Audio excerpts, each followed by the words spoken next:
Selamat berjumpa di dalam layanan audio Sahabat Seperjalanan. Hari ini adalah hari Minggu 12 Januari 2024. Tema renungan saat teduh kita dengan judul Pendosa Merasa Suci. Firman Tuhan terambil dalam Yohanes 8 ayat yang kelima sampai dengan ke-7. Musa dalam hukum Taurat memerintahkan kita untuk melempari perempuan-perempuan demikian. Apakah pendapatmu tentang hal ini? Mereka mengatakan hal itu untuk mencobai dia, supaya mereka memperoleh sesuatu untuk menyalahkannya. Tetapi Yesus membungkuk lalu menulis dengan jarinya di tanah. Dan ketika mereka terus-menerus bertanya kepadanya, ia pun bangkit berdiri lalu berkata kepada mereka, "Barang siapa di antara kamu yang tidak berdosa, hendaklah yang pertama kali melemparkan batu kepada perempuan itu." Mari kita berdoa.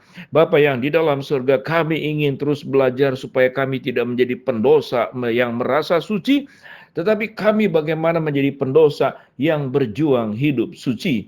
Dalam nama Tuhan Yesus kami berdoa. Amin. Shalom sahabat seperjalanan yang dikasihi Tuhan, ada kalimat yang sangat berbeda. Yang pertama adalah pendosa yang merasa suci. Yang kedua adalah pendosa yang berjuang hidup suci. Kita melihat Alkitab mengatakan di sana ada ahli-ahli Taurat, ada orang banyak yang menangkap basah perempuan yang sedang berzina, dan dia mengatakan menurut hukum Taurat, menurut hukum Musa, perempuan tersebut siogianya itu harus dilempari dengan batu. Tetapi pertanyaan itu tidak langsung ditanyakan, tetapi ditanyakan kepada Yesus. Dan itu adalah sebuah cobaan dan sebuah ujian. Apakah Yesus mentaati Taurat Musa? Apakah Yesus mentaati kebiasaan dan budaya daripada orang-orang Yahudi? Dan firman Tuhan berkata, mereka mengatakan itu mencobai dia, supaya mereka memperoleh sesuatu untuk menyalahkannya.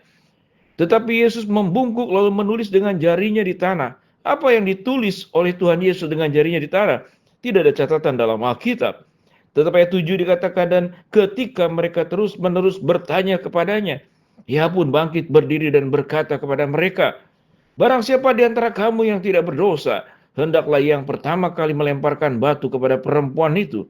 Lalu ia membungkuk pula menulis di tanah. 2 kali Yesus dicatat menulis di tanah.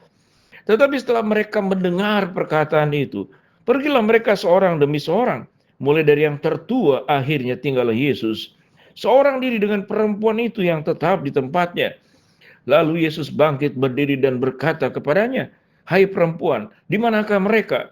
Tidak adakah seorang di antara mereka yang menghukum engkau?" Jawabnya, "Tidak ada Tuhan." Lalu kata Yesus, "Aku pun tidak akan menghukum engkau.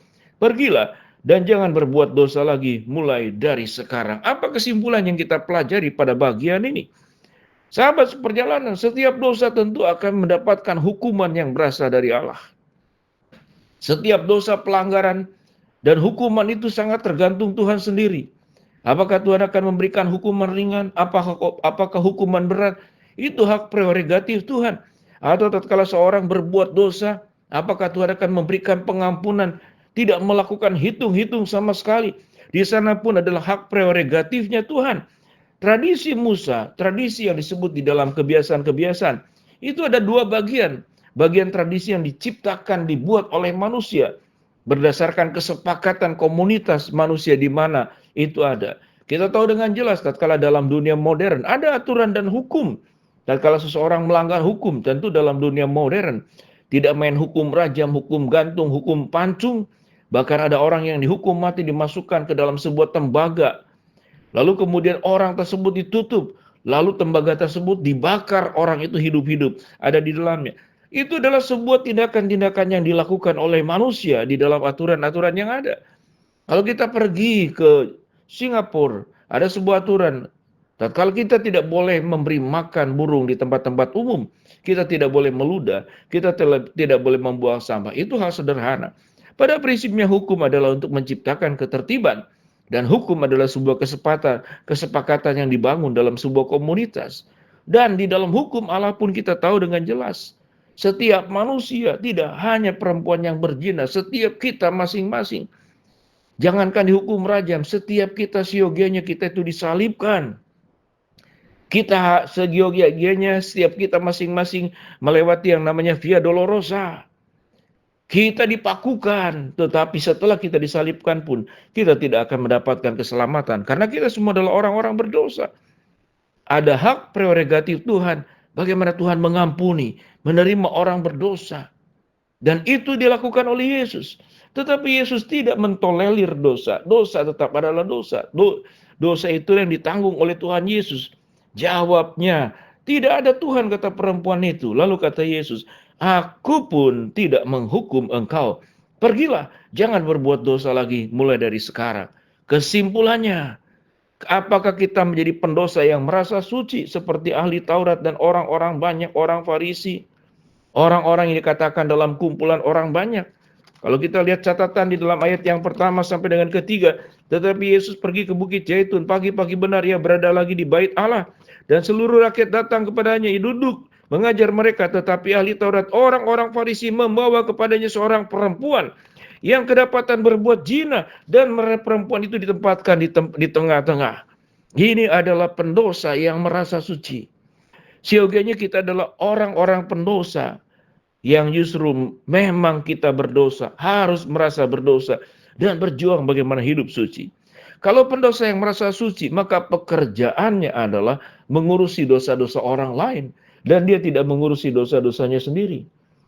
Dia mengungkit-ungkit kesalahan orang lain, menangkap kesalahan orang lain. Tetapi dia tidak berjuang bagaimana menangkap, mengumpulkan dosa apa yang diperbuat. Itu adalah kelompok pendosa yang merasa suci. Tetapi kalau kita masuk dalam kelompok adalah kita pendosa yang menyadari kita berdosa dan memang kita berdosa. Dan kita berjuang bagaimana hidup kudus dan suci. Maka kita tidak punya waktu lagi untuk memikirkan apalagi mengurus dosa orang lain. Karena kita akan sibuk mengurus diri sendiri. Karena kita adalah pendosa yang berjuang bagaimana hidup dalam kekudusan, hidup dalam kebenaran. Maka kita sibuk mengurusi diri sendiri menjadi lebih baik. Tetapi pendosa yang merasa suci, dia akan terus menerus mengurusi orang lain. Mari kita belajar bercermin setiap kita sahabat seperjalanan. Apakah dalam keseharian kita lebih banyak mempercakapkan dosa orang lain?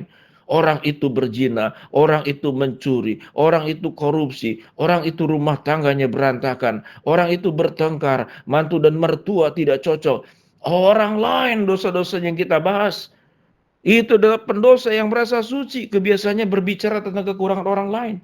Kalau kita adalah orang berdosa dan memang kita berdosa, kita pendosa yang berjuang hidup suci, kita akan terus mengurus diri sendiri. Apa yang kurang di dalam diriku Tuhan, ujilah hatiku, ujilah hidupku. Apa dosa-dosa yang aku lakukan dengan mulutku, dengan pikiranku, dengan perasaanku, dengan tindakanku, dengan tanganku, dengan kakiku, dengan seluruh hidupku. Ya Tuhan, aku berjuang untuk tidak berbuat dosa karena aku adalah pendosa yang berjuang bagaimana hidup kudus dan benar. Sikap seperti demikianlah yang justru diperkenan oleh Allah. Sahabat seperjalanan, di mana posisi kita? Apakah kita masuk dalam kelompok orang pendosa yang merasa suci? Atau kita adalah kelompok orang, kita adalah pendosa yang berjuang bagaimana hidup suci, kudus dan benar. Pilihan ada di antara kita.